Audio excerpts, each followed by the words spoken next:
अस्सलाम वालेकुम जी, अशफाक सती आपके सामने मौजूद है। उम्मीद है आप खैरियत से होंगे। इस वक्त जंग का 33वां दिन है और अब है कि जंग बंदी से मुताल्लिक कुछ इशारे मिलना शुरू हो गए हैं। याद रहे, मैं बारहा ये रिमाइंड भी कराता हूं कि ये वो जंग है जो विदाउट एनी प्रोवोकेशन ईरान पर इसराइल और अमरीका की जानिब से मुसल्लत की गई थी। अच्छा, जंग के अहदाफ के हवाले से जाहिर है कि टीवी चैनल्स पर मुबाहिसे होते हैं, सोशल मीडिया पर डिबेट्स होती हैं, लोग सवाल उठाते हैं कि जंग की क्यों गई थी। तो उसके ऊपर तो जाहिर है अमरीकी सदर को भी ये नहीं पता कि उन्होंने जंग क्यों शुरू की थी। उनका एक बयान कुछ और होता है, दूसरा बयान कुछ और होता है। यही हाल एडमिनिस्ट्रेशन का है कि पहले कभी रिजीम चेंज की बात करते हैं, कभी कहते हैं कि जी बम बनाने के करीब थे, कभी कहते हैं कि जी यूरेनियम अफजूदगी इतनी हो गई थी कि उसके बाद जो है वो बम के सिवा कोई चारा नहीं था। फिर कभी कहते हैं कि जी मिसाइलों की रेंज से इसराइल को खतरा था, वो हमने खत्म करना था। कभी अवाम की सपोर्ट की बात करते थे कि जी अवाम सड़कों पर निकल आए थे, तो इस वक्त रिजीम चेंज का वक्त आ गया था।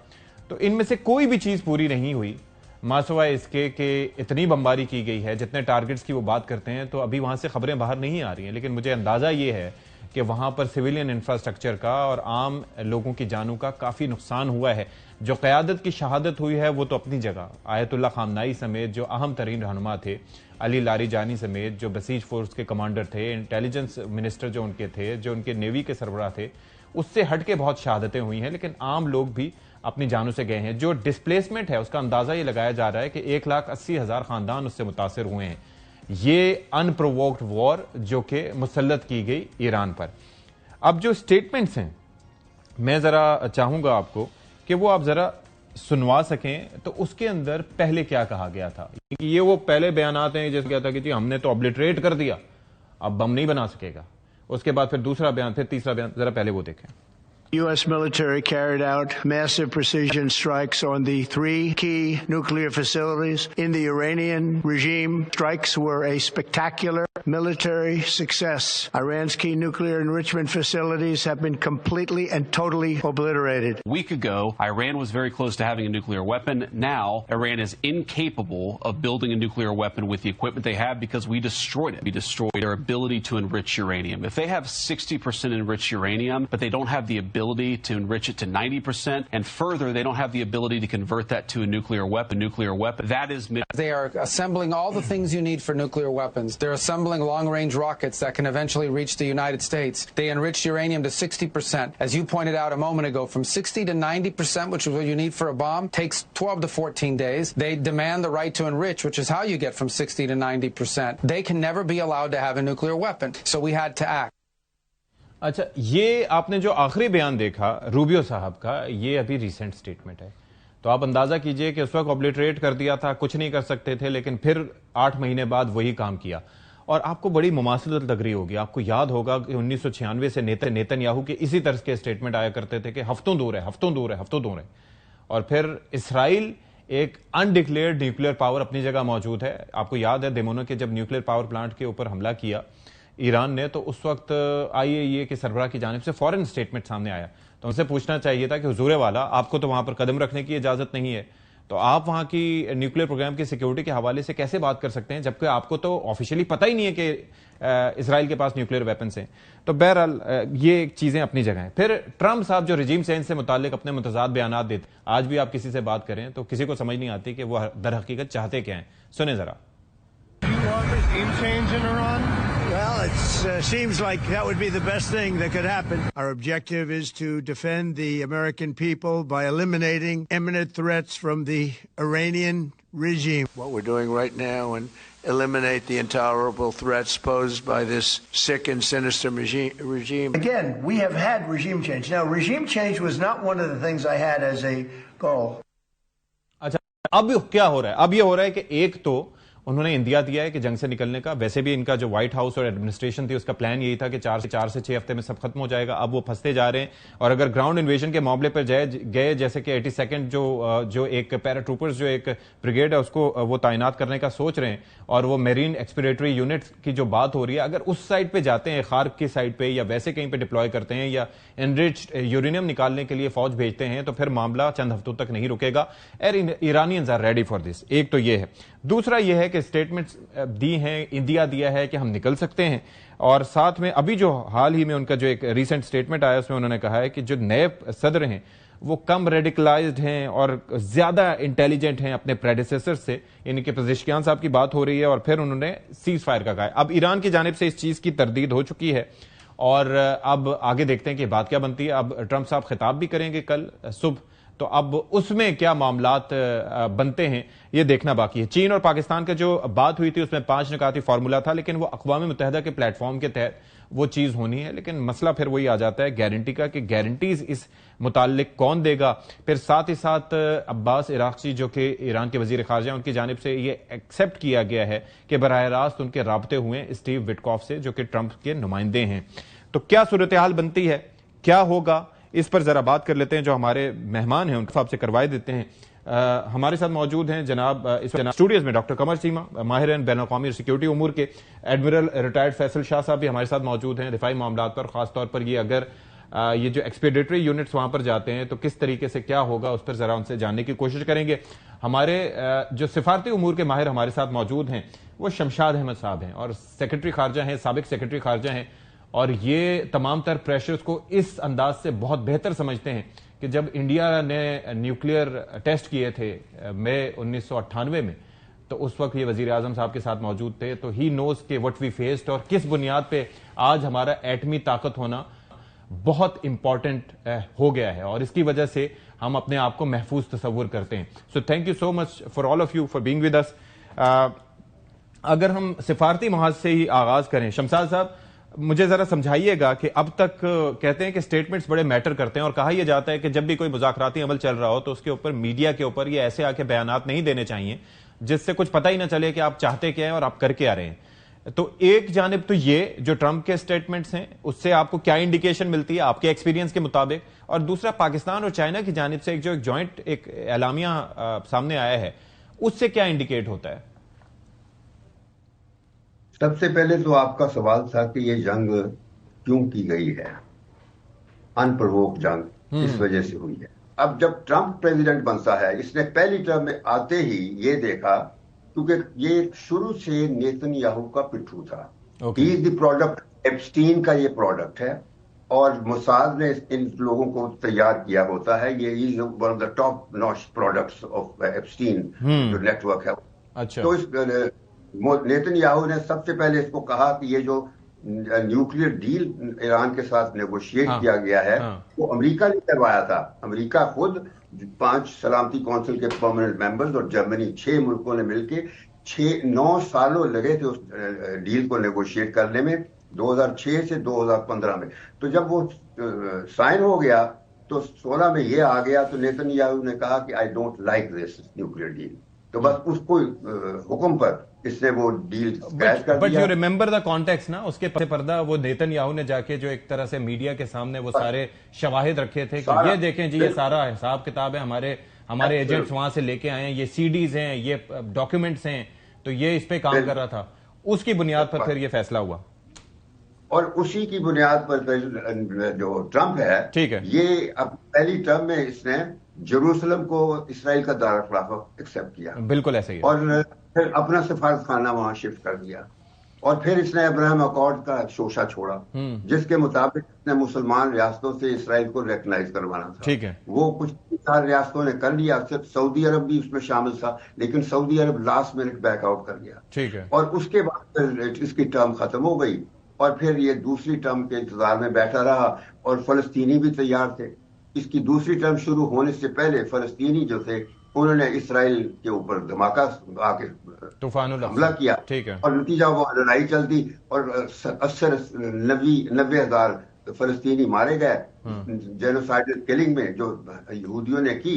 उसके बाद लेकिन उसमें ट्रंप बराबर शामिल था। इसने फिर आखिर में वो शोशा छोड़ा रिजॉर्ट का, गाजा रिजॉर्ट का, पीस बोर्ड का। मैं ये अगर ये जानना चाहूं, because I have to move to the next guest as well, ये इस वक्त जो सिचुएशन अभी बन चुकी है इसमें आपको क्या लगता है? जी जी, बस मैं बता रहा हूं ना कि वो जो पीस बोर्ड वगैरह वो चूंकि नॉन स्टार्टर्स थे, वो आगे न बढ़ सके और Saudi Arab was not ready to recognize Israel, तो इसके पास पर कोई चारा नहीं था। इसने नेतन्याहू के कहने पर ईरान पे एक अनप्रोवोक्ड वॉर इंपोज कर, ठीक है, और ये इसका ख्याल था कि ये 2 दिनों में मैं इनको ओवरथ्रो कर दूंगा और अपनी मर्जी की हुकूमत इंस्टॉल करूंगा। वो हुआ नहीं। ईरान ने एक्सपेक्टेडली इतना, इनकी एक्सपेक्टेशंस के बरक्स ईरान ने वो लड़ाई लड़ी कि इनके न दांत ही नहीं खट्टे किए, बल्कि उल्टा इसराइल को निशाना बना लिया और ट्रंप के अड्डों को उड़ा दिया। और साथ जो ये अरब रियासतें थी जिन्होंने अड्डे इसके दिए हुए थे, तो उनको निशाना बनाया तरीके से। तो अब वो जो सिचुएशन है वो एक, ये जो इस किस्म की बातें कर रहा है, कभी कहता है मैं ये कर दूंगा, मैं ये कर दूंगा, लेकिन ही स्टैंड्स अलोन। अपने मुल्क में 90 लाख आदमियों ने परसों मुजाहरे किए हैं और बराबर फलस्तीन की हक में वहां प्रोटेस्ट हो रहे हैं। किसी मुसलमान रियासत में कोई प्रोटेस्ट नहीं हो रहा है, सिर्फ अमेरिका में प्रोटेस्ट हो रहे हैं या यूरोप में हो रहे हैं। ये सोचने वाली बात है। अच्छा, ये सब करने के बावजूद अब जो सिचुएशन है, अब ये कहता है कि ये जो यूरोपियंस हैं ये जो है स्टेट ऑफ हॉर्मस खुलवाएंगे वगैरह वगैरह, लेकिन कंसिस्टेंसी कोई नहीं। पल में कहता है और पल में कुछ और कह देता है। Alright sir, I got your point, I got your point. Faisal साहब, सर ये जरा फरमा दीजिएगा कि अब इस सिचुएशन में जिस तरीके से हम बात करें कि एक जानिब ये स्टेटमेंट, दूसरी जानिब ये कि हम पत्थर के दौर में धकेल देंगे, फिर वो जिस तरीके से हम पहले भी इस पे बात कर रहे थे कि वो कहते हैं कि हम जो यूरेनियम भी एक्सट्रैक्ट कर सकते हैं यहाँ से, फिर वो दूसरा वो पैराट्रूपर्स भी उतार सकते हैं खार्क वगैरह की साइड पे। तो आपको क्या लगता है फ्रॉम नेवल स्टैंड पॉइंट, क्योंकि अगर खार्क की अगर हम बात करते हैं तो वो आबनाए हॉर्मज़ में बहुत अंदर की साइड पे जाके कुवैत की साइड पे उधर पड़ता है, बाकी कुछ जजीरे इस साइड पे भी हैं, तो वहां पर ये एयरक्राफ्ट कैरियर्स तो वैसे ही नहीं जा सकते थे, लेकिन ये जो असॉल्ट शिप जिसकी बात करें, एम्फीबियस असॉल्ट शिप है, उसको भी वहीं से गुजर के जाना है। तो ये मुमकिनात में से बज़ाहिर तो दिखाई नहीं देता जिस तरह की फोर्टिफिकेशन वहां पर दोनों साइड पे हैं। आपकी क्या असेसमेंट है इसको देखते हुए? बहुत शुक्रिया शाहद मुझे प्रोग्राम में लेने का। आपने बिल्कुल सही निशानदेही की है। देखिए, इस वक्त अमेरिका के तकरीबन 10,000 के करीब फौजी जो उसने मंगवाए हैं इस ऑपरेशन के लिए वो मौजूद हैं। 2 मेरीन एक्सपेडिशनरी यूनिट्स हैं। एक मेरीन एक्सपेडिशनरी यूनिट जिसको म्यू कहते हैं, MEU बिल्कुल, वो होती तो यूनिट है लेकिन ब्रिगेड के बराबर होती है, तकरीबन 2500 लोग होते हैं। ठीक है, तो 2 वो हैं और एक 82nd एयरबोर्न असॉल्ट डिवीजन है जिसमें 5000 लोग हैं। तो 5000 ये तकरीबन 10,000 लोग हैं जो इस वक्त खित्ते में उनके पास मौजूद हैं। अच्छा, हम इस तादाद को ये नहीं कह सकते कि ये ज़्यादा है, कम है या काफ़ी है, क्योंकि हमें ये नहीं पता कि इनका ऑब्जेक्टिव क्या है। ओके, अगर ये तादाद, अगर ऑब्जेक्टिव ये है कि मेनलैंड ईरान में जाना है और वहाँ कोई कार्रवाई करती है, तो मैं समझता हूँ कि उसके हिसाब से ये तादाद कम है। इसलिए कि मेनलैंड ईरान को अगर आप देखें तो बहुत बड़ा ज्योग्राफिकल एक पीस है और जो पॉपुलेशन सेंटर्स हैं वो एक दूसरे से बहुत दूर हैं। तो ईरान की ज्योग्राफी मुझे लगता है कि उसमें काफ़ी ये कैपेसिटी है कि वो किसी भी इन्वेडिंग फोर्स को, ग्राउंड फोर्स को कंज्यूम कर सकती है। उसके अलावा जो ईरान की अपनी लैंड फोर्स है, यानी अर्तिश की भी और पासदारान इनकलाब की भी, और फिर जो बसीज हैं 20 मिलियन, वो भी अभी तक उनका इतना कोई ज़्यादा डैमेज नहीं हुआ है, तो वो भी मौजूद हैं। तो ये बड़ी सख्त लड़ाई होगी और 10,000 फौजी मुझे लगता है कि उसके लिए कम है। क्यों? और 10,000 की फिर लॉजिस्टिक्स, उनकी एयर प्रोटेक्शन, उनकी कमांड एंड कंट्रोल, ये सब चीज़ें बहुत कॉम्प्लिकेटेड सिनेरियो है। हमला करना एक अलग चीज़ है, सिनेरियो ये है सस्टेन करना मुश्किल। जी सस्टेन करना। दूसरा सिनेरियो ये है कि इनको ये जो आइलैंड्स का आपने जिक्र किया कि खर्ग आइलैंड है या और भी आइलैंड्स हैं, कहते हैं कि अगर 7-8 आइलैंड्स पे इकट्ठा कब्जा किया जाए तो हम खर्ग आइलैंड को सपोर्ट कर सकेंगे। देखें, आइलैंड वॉरफेयर एक बड़ी डिफरेंट वॉरफेयर होती है। उसमें जो फोर्स बैठी होती है आइलैंड के ऊपर वो एक सिटिंग डक की तरह होती है और उसको बहुत ही मजबूत निज़ाम चाहिए होता है अपने दिफा के लिए। ठीक है, तो फ़र्ज़ कीजिए कि मैं समझता हूं कि इस वक्त ईरानियों के पास एयर डिफेंस बहुत मजबूत नहीं है, एयर फोर्स भी नहीं है, तो अमरीकी ज़रूर वहां पे बम्बार्डमेंट करके और अपने मरीन्स को और एयरबोर्न असॉल्ट डिवीजन को उतार सकते हैं, इसमें कोई दो राय नहीं है। लेकिन जैसे ही ये उतरेंगे तो ये खुद सिटिंग डक बन जाएंगे। फिर इनको एक बड़ा मजबूत एयर डिफेंस सिस्टम चाहिए जो नेवल शिप्स हैं उनके बगैर कोई प्रोवाइड नहीं कर सकता। आपने जैसे कहा कि नेवल शिप तो गुजर नहीं सकते स्ट्रेट ऑफ हॉर्मुज से, तो फिर इनका एयर डिफेंस कौन करेगा? इनको एयर कवर कौन प्रोवाइड करेगा? नहीं, ये मेरा एक मुख्तसर मिसाइल ये मेरी एक नाकिस राय थी कि जो फोर्टिफिकेशन है उसमें लगता नहीं है कि यहां से गुजर पाए। आप इसकी तस्दीक करेंगे कि वाकई मुमकिन नहीं गुजर सकते? नहीं गुजर सकते। ठीक है। नहीं गुजर सकते, क्योंकि ईरान ने बड़ा मजबूती से स्ट्रेट ऑफ हॉर्मुज को बंद किया हुआ है। उसने उसका जुनूबी पोर्शन बंद किया हुआ है और शुमाली पोर्शन पे उसका कंट्रोल है। कोई शिप उसकी मर्जी के बगैर गुजर नहीं सकता। उसकी वहां पे मॉनिटरिंग भी बड़ी अच्छी है, सर्वेलेंस अच्छी है और वो टारगेटिंग भी बड़ी अच्छी कर सकते हैं। Alright, I got your point. तो अगर वो और ईरान की मिसाइल कैपेसिटी, ईरान की रॉकेट फायरिंग कैपेसिटी और मिसाइल ईरान की ड्रोन फायरिंग कैपेबिलिटी, ये तीनों अभी बाकी हैं। तो जब आप अपनी फोर्स को बिठा देंगे 27 स्क्वायर किलोमीटर के एरिया पे, जो वहां से कहीं बाहर नहीं निकल सकती, छुप नहीं सकती, तो फिर तो बॉडी बैग्स जाएंगे अमेरिका में। और ये बात अगर आप मेरा एनालिसिस कंपेयर करें कि जो अमेरिका में सीनियर एक्स डिफेंस एनालिस्ट हैं, जो एक्स मिलिट्री प्लानर्स हैं, वो सब ये बातें भी कर रहे हैं कि ये किस तरह से कैंपेन इसकी जो है, because it's different from what happened in Afghanistan, it's different from what is happening in Iran. मैं जरा चीमा साहब से इस पे राय ले लूं। It is different in the sense कि वहां पर तो एक तो राय आमा हमवार किया गया चीमा साहब कि आप अमेरिका भी आ रहा है तो नेटो भी आ रहा है, तो सारे आके उसके अंदर जो कॉस्ट ऑफ वॉर है उसके अंदर भी और लोगों में भी। दूसरा, अफगानिस्तान में सिनेरियो ये था कि आप वहां पर जो लोग थे वो इतने इक्विप्ड नहीं थे। यहां पर तो इट्स टोटली डिफरेंट। आपकी अंडरस्टैंडिंग एक तो स्टेटमेंट से लेके, do you have an answer के व्हाट ही इज थिंकिंग, या do you have an idea के what he is going to do? देखिए, मुझे जाती तौर पे ये लगता है कि ट्रम्प साहब की रोज डिफरेंट स्टेटमेंट आती है, मार्को रूबियो साहब की भी डिफरेंट आती है, और वो इस सिनेरियो के लिए शायद तैयार नहीं थे, और अगर तैयार थे तो वो रिस्क नहीं लेना चाहते, क्योंकि तैयार से मुराद ये कि स्ट्रेट ऑफ हार्मुज बंद है तो उसको खिलवाने का वो रिस्क नहीं लेना चाहते थे, क्योंकि उसको पता है इसके पीछे कॉस्ट है। लेकिन जो इंपॉर्टेंट चीज है, जो ईरान के लिए भी एक लेसन है लर्न करने के लिए, वो ये है कि ट्रम्प की स्टेटमेंट्स पे नहीं जाना चाहिए। आप ट्रम्प एक इंतहाई अनप्रेडिक्टेबल बंदा है। अब होगा क्या, आपको मैं थोड़ा सा ले जाऊं, अगर जो अमेरिका और इंडिया की टॉक्स हुई थी टैरिफ के ऊपर, ठीक है, उस पे द मोमेंट इंडिया को पता अमेरिकन एडमिनिस्ट्रेशन स्टेटमेंट देती थी कि करीब है टॉक्स के कंक्लूजन होने वाला है, तो इंडिया अपनी पोजीशन को सख्त कर देता था, और वो टॉक्स उतनी लंबी हो गई और कुछ महीनों बाद उसका फैसला आया। इस वक्त ईरान भी ये समझ रहा है कि अगर अमेरिका हर रोज पीछे हट रहा है, तो अगर ईरान ने भी अपनी पोजीशन सख्त कर दी तो देखिए उसने भी कुछ ना कुछ, आखिर वो ताकतवर मुल्क है, वो जंग को लंबाई कर सकता है, 15 दिन, महीना, कुछ भी आगे कर सकता है। तो मेरा ख्याल है ये ईरान की डिप्लोमेसी के लिए और ईरान की गवर्नमेंट के लिए बड़ा एक इंपॉर्टेंट मोमेंट है कि उनको इनकी सिर्फ बातों पे नहीं जाना चाहिए कि ये पीछे पीछे हट रहे हैं तो फौरन इसको इस तरह देखते हुए वो एक पोजीशन हार्डन कर दे। उनको चाहिए कि इस जंग को कैसे कंक्लूड करना है, और जाहिर बात है उन्होंने ये भी तो देखना है कि हम कुछ ज्यादा इनको स्पेस ना दें, या जो लिवरेज वो मांग रहे हैं वो ना उनको मिल सके। तो सवाल तो ये पैदा होता है at the end of the day कि अमेरिकन एडमिनिस्ट्रेशन कंफ्यूज है। अब वो कह रहे हैं कि हम इसको खुले या ना खुले, हम इससे निकलना चाहते हैं हर कीमत से। दूसरा, आज मैं देख रहा था कि यूके के प्राइम मिनिस्टर जो है वो भी कह रहे हैं कि हम 35 मुल्कों का इजलास बुलाने लगे हैं स्टेट ऑफ हार्मुज के ऊपर कि हमने इसको कैसे करना है। सो इट मीन्स कि in the middle of the war, एक महीने के बाद यूरोप को नहीं पता कि अभी भी बंदे इकट्ठे। There is an interesting statement of Keir Starmer, अगर हमारे पास है तो वो हम चला सकते हैं, तो वो जरा सुनवाइएगा जी। Whatever the pressure on me and others, whatever the noise, I'm going to act in the British national interest in all the decisions that I make. And that's why I've been absolutely clear that this is not our war, and we're not going to get dragged into it. This is not our war. We will not be drawn into the conflict. That is not in our national interest.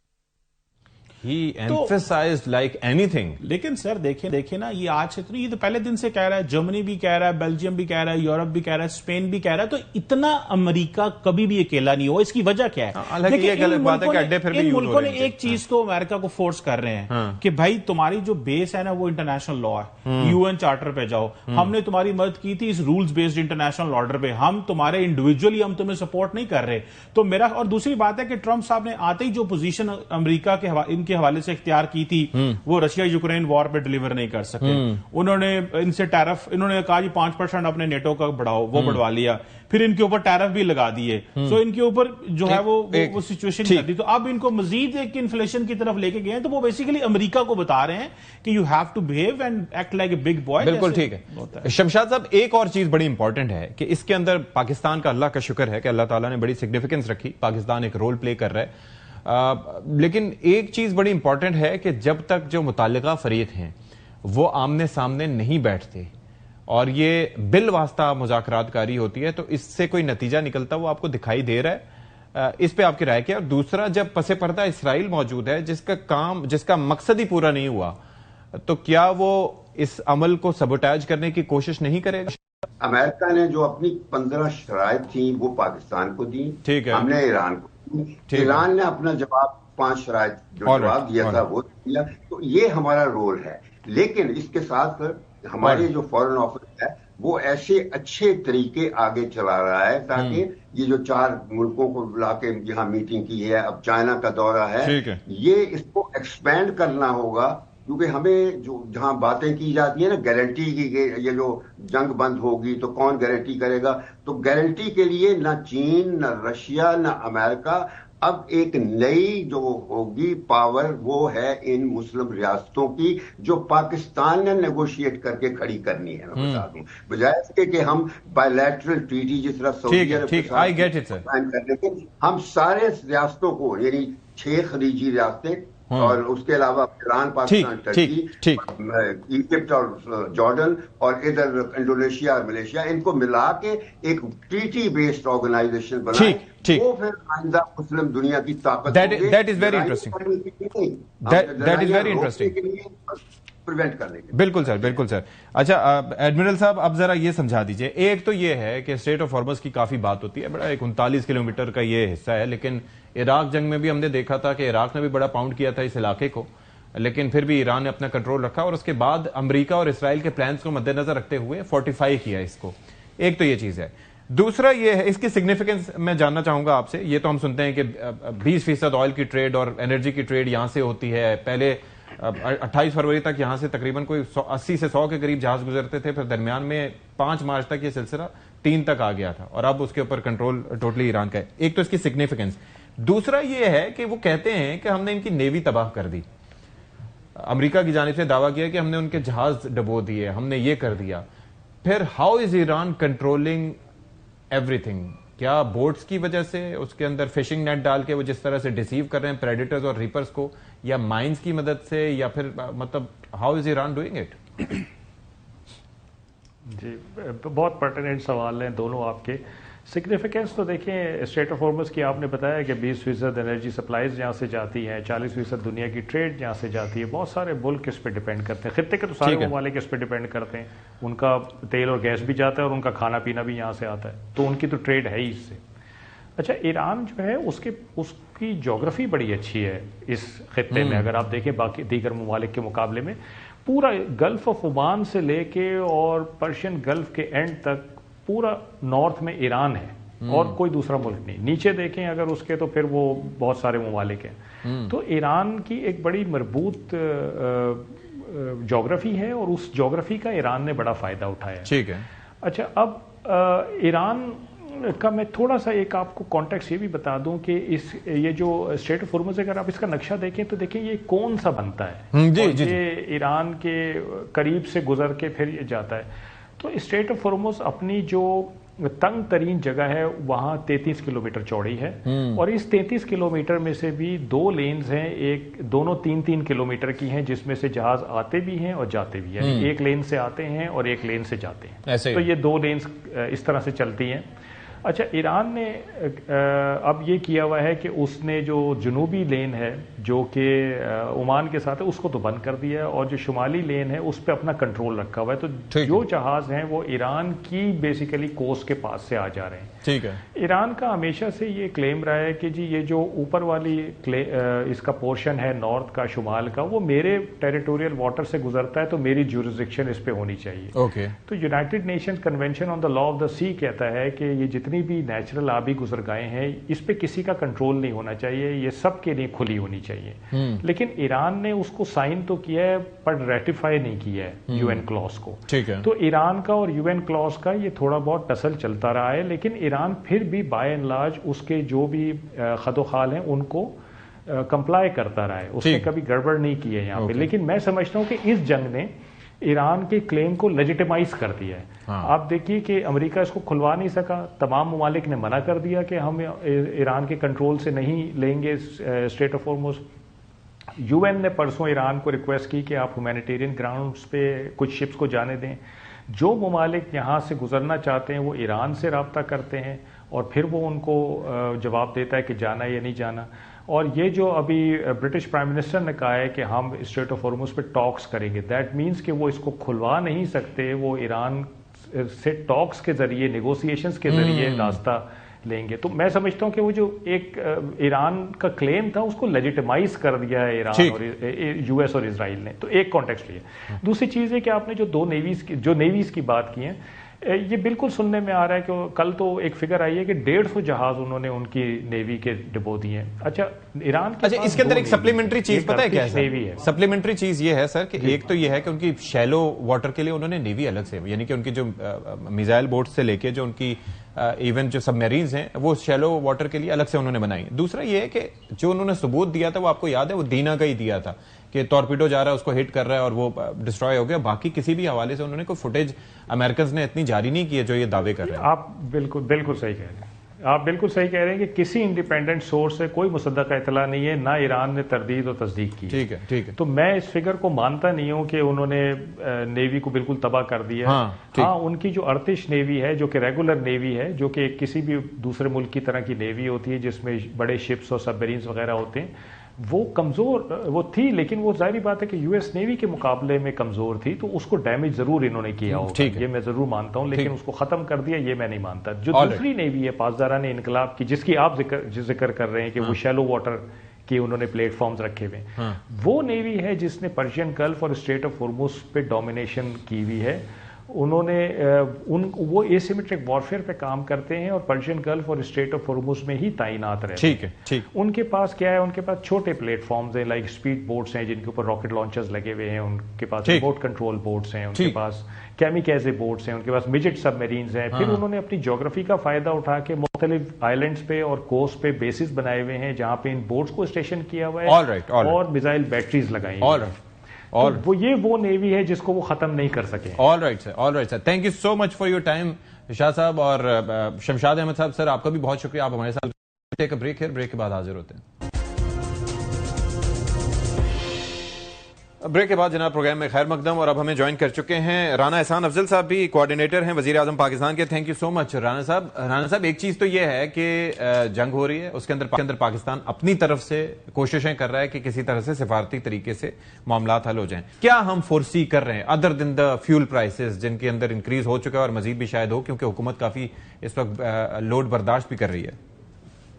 बिस्मिल्लाहिर्रहमानिर्रहीम। देखें सती, overall ये जो crisis है इसने दुनिया भर की economy को एक बहुत बड़ा चैलेंज जो है उसके सामने पेश कर दिया है, और खास तौर पे वो मुल्क जो ऑयल इंपोर्टिंग ममालिक हैं उनके लिए ये मजीद चैलेंज बढ़ गया, और जो नहीं भी हैं, जो ऑयल अपना प्रोड्यूस भी, तो एक ओवरऑल ऑयल प्राइसेस जब बढ़ती हैं तो उससे एक बड़ा चैलेंज जो है वो सबके लिए इन्फ्लेशनरी चैलेंज जो है वो पैदा हो जाता है। और पाकिस्तान के अंदर भी यही हुकूमत इसको कर रही है कि अगर हम मिसाल के तौर पे तेल की कीमतें फुल फ्लेज बढ़ा दें और डीजल 200 रुपए से महंगा हो जाए तो एक महंगाई का तूफान आएगा। उस महंगाई का तूफान आने की वजह से जब इन्फ्लेशन बढ़ती है तो आपको इंटरेस्ट रेट बढ़ाना पड़ता है, और अगर स्टेट बैंक फिर उसको कंट्रोल करने के लिए इंटरेस्ट रेट बढ़ाती है तो फिर आप जानते हैं सती के जो हमारे बहुत सारे जो डेट है गवर्नमेंट का, उसके ऊपर जब सूद की शरह बढ़ती है तो अरबों रुपए का जो है वो गवर्नमेंट का जो है वो पेबल्स बढ़ जाते हैं और उससे फिर आपका खसारा बढ़ जाता है। तो ये एक पूरा साइकिल है जो फिर आपकी ग्रोथ को भी किल करता है और आपकी फिस्कल डेफिसिट को भी बढ़ाता है। और दूसरी तरफ अगर हम नहीं बढ़ाते तो हमें इसको सब्सिडाइज करना पड़ेगा। अब तक तो हुकूमत ने बड़ा प्रोएक्टिवली इसको देखा है और हमने कोई डेट नहीं बढ़ाया, हमने कोई इस सब्सिडी का सर्कुलर डेट नहीं क्रिएट किया, हमने अपने एनवलप में रहते हुए, हमने अपने वसाइल को इस्तेमाल करते हुए हमने इस सब्सिडी को कवर किया और हमने कोशिश की है कि अवाम को हम प्रोटेक्ट करें। लेकिन अगर ऑब्वियसली ये एक्सटेंड होता है, जो कि नजर आ रहा है कि ये कोई फौरी तौर पे तो खत्म नहीं हो रहा, चीजें एस्केलेट हो रही हैं और इवन दो पाकिस्तान डिप्लोमेटिकली एक भरपूर कोशिश कर रहा है, तो क्या हम कंटिन्यू कर सकते हैं इस सब्सिडी को? पहला सवाल ये है, अगर उसमें सूबे हिस्सा डालते हैं तो शायद हाँ हम चंद हफ्ते और उसको कंटिन्यू कर सकते हैं, या दूसरा हल क्या है कि अगर हम सब्सिडी नहीं कर तो या तो थोड़ा सा हम पास ऑन कर दें और उसके साथ साथ हम जिस तरह स्मार्ट लॉकडाउन हो गया, या फिर आप जो राशन करना शुरू कर देते हैं सप्लाई को, उस पे भी मैं फिर ये सारी ऑप्शन आ जाती हैं। जो आपका सवाल बुनियादी है, देखें बहुत चीजों को इम्पैक्ट पड़ा है, आपके एक्सपोर्टर्स हैं उनकी सप्लाई चेन इफेक्ट हुई है, सबकी सप्लाई चेन, तो हर कारोबार को हर जगह इस जंग की वजह से दुनिया की इकोनॉमी को हर शोबे को बड़ा इंपैक्ट पड़ा। बिल्कुल ठीक है।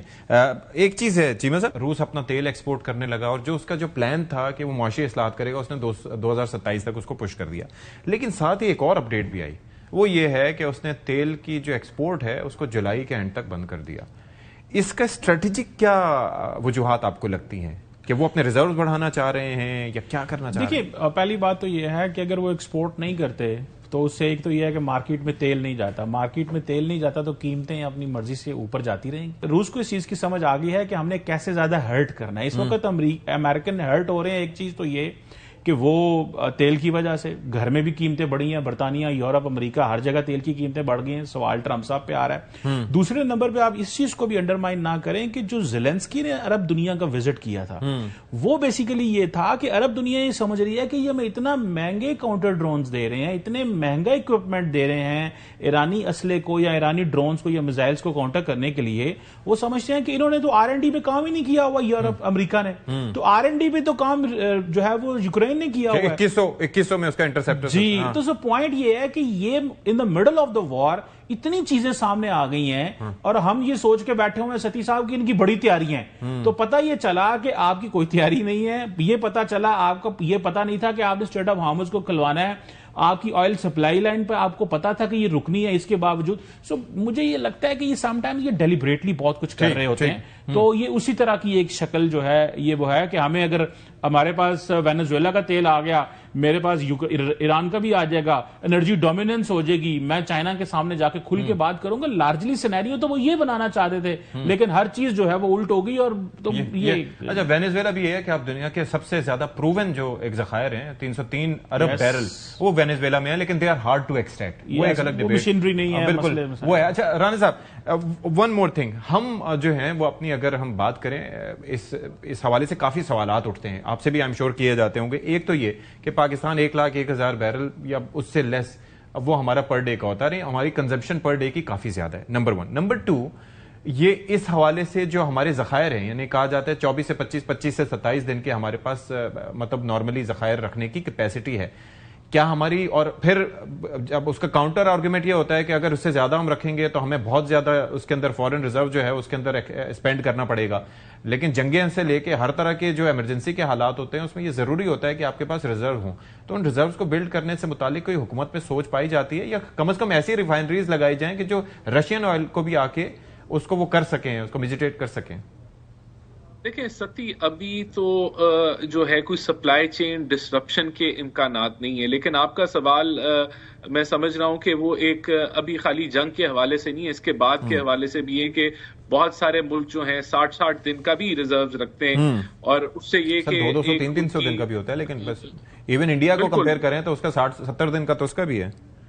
जी बिल्कुल। तो वो ऑब्वियसली उसके अंदर जो है आपको एक तो जो है एक्सपेंडिचर करना पड़ेगा, आपको डॉलर्स दे के जो है वो तेल लेना पड़ेगा, लेकिन इसके ऊपर काम किया जा सकता है कि आहिस्ता आहिस्ता पाकिस्तान अपनी कैपेसिटी बिल्ड करे, और आई एम श्योर हम उसी तरफ जाएंगे। लेकिन अभी इस वक्त अगर आप ये कहें कि हमारे पास कोई सप्लाई की डिसरप्शन के इम्कानात हैं तो वो नहीं है। लेकिन आप ठीक कह रहे हैं, मैं आपके लॉजिक से एग्री करता हूं कि अगर आप पास ज्यादा स्टोरेज होगी, आपके पास ज्यादा स्टोरेज कैपेसिटी होगी, तो वह आपकी नेशनल सिक्योरिटी या एनर्जी सिक्योरिटी के लिए वो बेहतर होगा, इसमें कोई शक नहीं है। मैं एग्री करता हूं और हमें इस तरफ सोचना चाहिए इस जंग के बाद भी। लेकिन मैं समझता हूं उसके अलावा हमें अपनी कंजम्पशन पैटर्न को कम करने की जरूरत है। अब इसकी सोल्यूशन आ चुकी है।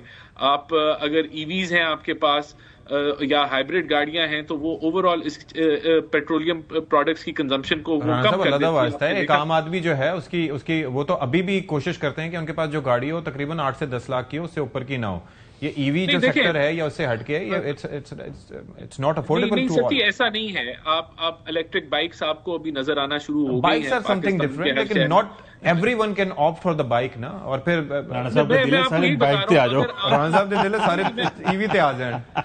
नहीं, देखिए, आप गवर्नमेंट ने ईवी पॉलिसी दी है और उसके नतीजे में लोगों ईवी की तरफ मूव, टू व्हीलर्स पे मूव करना शुरू कर दिया है। इसी तरह आपने देखा कि पंजाब हुकूमत हो, चाहे सिंध हो या दीगर हुकूमतें हो, उन्होंने पब्लिक ट्रांसपोर्ट को सारे को ईवी पे शिफ्ट किया है। इससे फर्क पड़ता है, इन चीजों से इंपैक्ट पड़ता है। जिस तरह अडॉप्शन बढ़ती है गाड़ियों का, बिल्कुल आप दुरुस्त कह रहे हैं कि वो एक एक्सपेंसिव फॉर्मूला है, वो फौरन नहीं किया जा सकता, लेकिन हमें उस तरफ बढ़ना है। आहिस्ता आहिस्ता भी अगर बढ़े तो हमारी रिलायंस जो है वो पेट्रोलियम प्रोडक्ट्स पे कम होगी। आपने देखा कि अगर हमारा जो एनर्जी सेक्टर है उसमें जो अब एक कंपोनेंट एलएनजी का रह गया और कोयला हमारा लोकल है, वो हमें इंपोर्ट करने की जरूरत नहीं होती और एलएनजी हम इंपोर्ट करते हैं। वो थर कोल हो या वैसे भी हो, उसके अंदर प्रोसेस में एक चीज जो है वो मुझे जरा बता दें। ये जो पहले भी ये सवाल उठा था, आपको याद होगा कि रशिया से ऑयल इंपोर्ट करने से मुतालिक फिर सवाल उठा था कि हमारे पास शायद एक रिफाइनरी है जो वो कर सकती है। तो इस हवाले से जो मतलब कैपेसिटी बिल्डिंग या ऐसी रिफाइनरीज बनाई जाए ताकि लेफ्ट, राइट एंड सेंटर जहां से भी ऑयल है कम से कम उससे हम फायदा उठा सकें।